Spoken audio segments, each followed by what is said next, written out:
Hi guys! O, naubos na yung shampoo ko kaya napa-order ako ulit ng aking ginger shampoo para sa aking hair fall. So yung shop na to, dito talaga ako laging napu-order kasi consistent naman silang bibigay ng magandang product. At maganda rin ang kanilang packaging.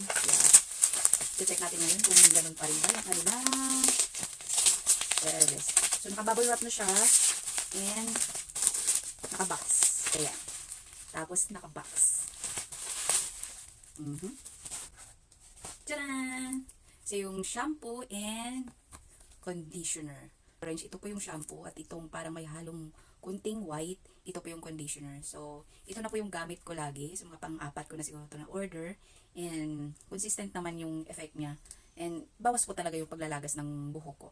So, paulit-ulit, ito po yung lagi kong pinopromote kasi ito lang po talaga din yung nag-okay sa buhok ko. So, parang ayaw ko na siya palitan. Magtuloy-tuloy na lang na ganito. So, 3 times a week po ako nagsha-shampoo.